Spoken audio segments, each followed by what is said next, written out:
Hello, everyone. Welcome back inside Centura Health Training Center for another episode of Broncos Now. As always, I'm your host, Sydney Jones. And coming up on today's episode, we'll hear from head coach Sean Payton for the final time this week ahead of Sunday's game. Plus, a fellow team reporter, Phil Milani, joins the show for a game preview. All that and more coming up.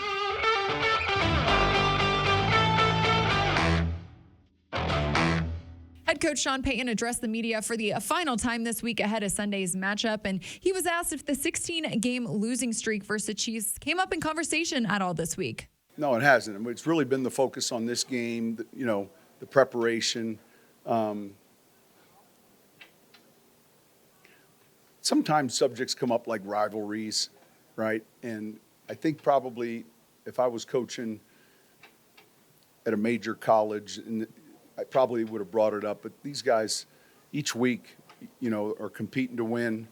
Certainly they understand this is a real good football team, and they just finished winning the prize everyone's looking to get. So we're going to have to play well. Looking back at the Broncos' first matchup versus the Chiefs this season in Week 6, Denver's defense put up a dominant performance as the Chiefs were 1 of 5 in the red zone, and head coach Sean Payton said that was something they also worked on today. So today's the day we work red zone, and then we give them the red zone statistics, and if you graded like offensively, let's say you have 4 trips in, ultimately you're looking at your red zone touchdown efficiency, and you get a percentage, and then a lot of times your third down numbers in the red zone can point you to what's the end result. But I thought we played good red zone defense, and look, this is an explosive offense. We've seen them move the ball. Fortunately, we were able to force field goals. And, and that'll be an important part of this game coming up, both not only defensively, but for us offensively. As these two teams have faced off just 2 weeks ago, head coach Sean Payton was also asked if he saw any differences or changes on tape from the Chiefs. You have a lot of, deja vu. Because it feels like it was a month ago to some degree, and then here you are. But it's funny, you'll watch the same cut up of 208 red zone plays inside the 10 over the last 3 years. You'll forget 4 things that you saw 2 weeks ago, and then there'll be 4 other things that hit you that you like, and you're like, I don't know why I didn't see it on the short week. So, but you kind of go down these rabbit holes where you're like, oh yeah, I remember. You have these things that. And so the cut-ups come back the same way, but they add our game, they add the Charger game, that kind of thing. Plus, with snow in the forecast on Sunday, head coach Sean Payton talked about playing in the cold and how he deals with that as a head coach. I dealt with questions about it for my first 3 years because there's that perception. Back then we were a dome team, and then pretty soon that wasn't the case anymore, and then pretty soon we kept winning. We played Philadelphia in the division or the wild card round in 13 in the playoffs, and I think it was 28 degrees. And the Saints at that time had never won an away playoff game. Now, I couldn't help it that we had the home field advantage, and so they wanted to know, are you doing anything different? And I said, well, we played well on the road, and so we changed up the Gatorade and the sweatsuits, and that's what we did different. And it just gets back to playing good football. But we would have these, Cincinnati, Chicago. When the schedule comes out and you see, here's who it is. Now, we might not have had them as often as some other teams, because, look, we were going to play Atlanta inside, and we're going to play Tampa. Now, Heat, we playing them early in the year. We're going to play Carolina. Those, you can't control that. So the climates and the field conditions. But now when you're in the AFC East or the North, they're probably going to be playing in more of those environments, and you can't, it is what it is. Now let's take a look at this week's final injury report. Wide receiver Brandon Johnson did not participate in today's practice, and he is questionable for Sunday's game. While tackle Garrett Bowles, outside linebacker Baron Browning, safety Justin Simmons, and running back Dwayne Washington were all full participants.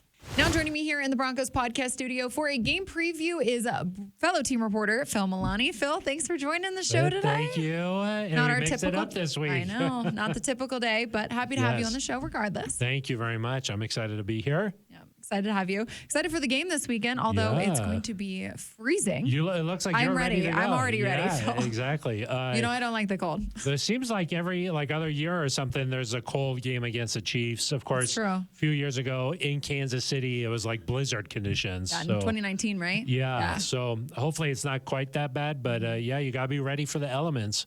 Yeah, you do. Phil, it seems like a lot of the talk always heading into these Chiefs weeks is, of course, the streak. The Broncos are sitting now at a 16-game losing streak, but it seems like this week everyone's been really positive surrounding that. They're not so much thinking about that, I feel like. I think so. Like Russell Wilson this week, he said, it matters. Yeah. I think even though there's nobody in that locker room who's been around for all 16, and of course, the coaches have changed and all of that, but I think that they are aware that it matters for the fan base. Definitely. So the fans have been around for all 16. So they know that this is an important game. And I think that anytime you play a division opponent, there's like a little extra something there. Oh, yeah, definitely. And I think this streak just sort of adds to that for this Broncos team. And, ultimately, if the Broncos want to get where they want to go, they're going to have to beat the Chiefs at some point. So, until they do that, it's going to be that monkey on their back. Yeah, well, Phil, looking at the last game versus the Packers, coming off their second win of the season, I know this offense was able to get the run game going. They finished the game with 140 yards on the ground. So how important do you think that will be this week to kind of continue that and to really dedicate time to the run game? I think there's two parts of it that are going to be important. First of all, time of possession. Yeah. I think Quinn Miners said it in the locker room on Thursday. He said, look, the best way to play defense against these guys is to keep the ball on offense, So I think time of possession is going to be important for the Broncos. The first game, even though the offense didn't play well in that game, and they even all said it, the game was unfolding in a way that Sean Payton said that he was comfortable with that. Right. Because I think that for the Broncos to win, and really anybody playing the Chiefs, you don't want to get into like a huge shootout. No. And we saw that happen last week with the Chargers. It looked like it was going to be one of those classic back and forth games. Yeah. But then the Chargers didn't score in the second half. And so you just don't want to get into that kind of a game. You want to keep it more in the low 20s, I think, if you can. And so I think running the ball, keeping it away from Mahomes, keeping it away from Kelce, that's going to be important. And then the second thing is, I think running the ball in the red zone is important. That's something that Sean Payton's talked about all year long. And for the Broncos to win this game, they're going to have to score touchdowns, not field goals. And that was something that happened last week against the Packers. They had to settle for all those field goals, 3 in the first half, that if some of those were touchdowns, maybe that game would have been put out of reach earlier. And against the Chiefs, you certainly have to take advantage of every opportunity. So running the ball in the red zone, if you can get a first down in the red zone, that I think your chances of scoring a touchdown go up exponentially. So running the ball is going to be important in the red zone. Well, definitely will be a tough challenge with this Chiefs defense, specifically looking at defensive tackle Chris Jones. I know. Joe Lombardi, offensive coordinator Joe Lombardi, talked earlier this week and said, it's not usual to have a guy put a jersey on the scout team specifically for an interior defensive lineman. So, I mean, what about him makes it so hard to... It's possible that Chris Jones has taken the reins from Aaron Donald as the best interior defensive lineman. I mean, he is a game wrecker, and really their entire defensive front, they bat the balls down so much. And, we saw that in that first game, batted pass turned into an interception. And, that is a big challenge for Russell Wilson, is to make it so that you're able to find these passing lanes. Maybe you do a pump fake. Maybe you get outside the pocket a little bit, but that's a big challenge against this Chiefs team, is to avoid the batted passes. And then, of course, the pressure on Russ, this offensive line. I mean, that's another reason why they need to be able to run the ball, is to sort of keep the pressure off of Russ a little bit. Right. So I think in that first game, the pass rush against Russell Wilson really affected how he was able to do things. I think that both of his interceptions came on when he was feeling blitzed. And that's going to be a big thing, just being able to give Russ a little bit more time. And so maybe some screen passes, maybe some, running the ball, maybe just getting the ball quickly to the outside. those types of things, I think may be able to combat what Chris Jones is able to do. Well, Phil, looking at the Broncos defense, they had a really great game against the Chiefs 2 weeks ago. The Chiefs, really struggled in the red zone specifically, went 1 of 5 in there. So what do you think will be, the key to continuing that, building off of that success this weekend? I think that in the locker room, a lot of the guys were saying communication and that things had improved a lot just because that unit stayed relatively healthy, knock on wood here. And having Justin Simmons back there, he had the interception against Mahomes. I think 4 on his career against Mahomes, which is pretty good. Yeah, more than any other defender against Mahomes. So hope to see another one of those then. Yeah, maybe you see another one. He's had some success there. So I think they were able to mix things up a little bit, and they had a nice performance, I guess, against the Chiefs. I also think that the way the Broncos were playing on offense sort of dictated how aggressive the Chiefs were. One thing about the Chiefs is they usually just do enough to win. They don't want to unload everything that they've got in their arsenal. So I think that at some point they weren't quite as aggressive as maybe they would be in a different situation. But I do think that the Broncos defense played very well in that game. And it felt like things started to come together for them against the Chiefs that week. And they carried that into the Packers game and played well there too. Stopping the run was really important in that one.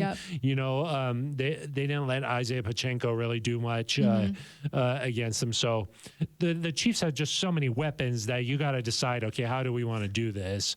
And so stopping the run, I think, is obviously crucial for this team. And you even heard Vance Joseph just talk about, how Mahomes is scrambling, makes you always sort of think twice. And there's just a lot that you have to deal with. So you got to sort of pick your poison. Right.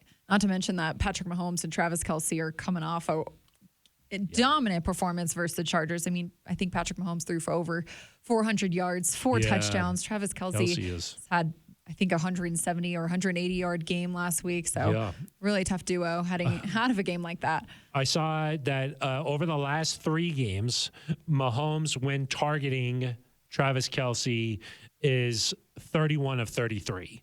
Wow. So only 2 incompletions the last 3 weeks when he's throwing it to Travis Kelce. Insane. So those 2 seem to just be on the same page, really where they get to a line of scrimmage and just a head nod or a wink or something, they send the communication between each other, and boom, it's a first down. It's a big play. It's 20 yards down the field.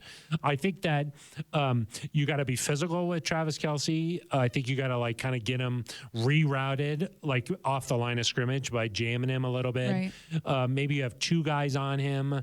I think that some sort of man defense, I think you have to play against him, just because he can settle into these pockets playing zone. And so he just gets open when it's zone. It's a little bit too easy. And even Pat Surtain was talking this week that you have to attach yourself to him. Whereas, when you're playing zone, sometimes there's a second where you're like, okay, is this guy coming into my area? I got to attach. He was like, Kelce's so good at finding those areas that it's hard to attach to him, but you have to do it. So, he's just a problem. I think he's probably the best tight end that's ever played this game. So, I agree. Even Shannon Sharp has said that. So, he's just a problem. So you just got to kind of limit his ability to make those back-breaking plays. Tackle him when he gets the ball. Don't let him go crazy out there. And, I think if you hold him to 50 or 60 yards, that's one heck of a game, by the defense. So don't let him get into that 120 area. Yeah. And it's interesting, Phil. You look back at some of the recent history between the Broncos and the Chiefs, and they're always pretty close. The games are always really close. That is true. You never know what's going to happen. That's true. Even that game last year, the final game of the year in Kansas City, the second and final game. Last year in Kansas City, they had a chance to win that one, and Russ has played very well against them, or did last year, not this first game, but last year he played pretty well against them. Jerry Jeudy had that big game, 3 touchdowns here in Denver last year. So, I do think that when you play a team so many times, you kind of start to learn, tendencies and that kind of thing. And so I think that's probably why those games have been closer. And it could just drive you crazy if you go back and think about all these opportunities the Broncos had. Going back like 2016, they had the lead, and then that game goes into overtime, and they win. Mahomes threw a left-handed pass. Case Keenum missed Demaryius Thomas by just a couple of inches in one game. There's just been a lot of those instances where a couple of plays here or there, and maybe the Broncos win one of these. Yeah. And maybe that's what it'll be this week, the Broncos able to get a lucky bounce on something, not turning the ball over, I think will be big. Key. And, just executing when the game is on the line. You never know what could happen. So, yeah. Phil, if the Broncos are able to get the win, what do you think it would mean to kind of stack these wins here before heading into the bye week? And confidence, I think, would just be huge. I think that every time a team that's struggled for a while, when they want to sort of get back on the right side, there's like a turning point or like some sort of a momentum changing type of game. And I think that even Sean Payton said on Friday today, he said, hey, this could be like a measuring stick type of opportunity where you see how you stack up against the class of the league. And, I think that after losing the opening game by just a point, the Chiefs have rattled off 6 wins here. So I think they're the best team in the NFL. They're the Super Bowl champs. And, if you're able to beat a team like that, then it lets you know, look, we could beat anybody. It lets you think that, we've turned the page here. And, going into the bye week, I think it adds a little more to it too. So because you have the whole week to think about it. Yeah. So I think it could be a huge opportunity for this Broncos team. If the defense continues to play well and the offense can just do a little bit more than they did on Thursday night, who knows what can happen. So. Well, I think it'll be a fun one on Sunday. Yeah, cold one, but fun one. It'll be football weather. You like that? Snow I think. On the ground. So, yeah, exactly. And I don't know who that favors. Maybe it I don't know slows either. The Chiefs down a little bit, but it's cold in Kansas City too, though. You both play on the same surface, so Yeah. I don't know if there's an advantage there, but maybe more running the football. Definitely. Javonte Williams, Samaje Perine, and Jaleel McLaughlin. That trio has become really good. Yeah. So there'll be a force to be reckoned with. So. I think so too. Well, Phil, appreciate you joining the show today. Thanks, Sid. Thanks for having me. Happy Friday, everybody. Happy Friday. Yeah. Well, that'll do it for today's episode of Broncos Now, Broncos Country. Thanks so much for tuning in. Hope to see you all at the game out in Power Field at Mile High this Sunday. But if not, I'll meet you right back here on the Broncos Podcast Network and YouTube Monday.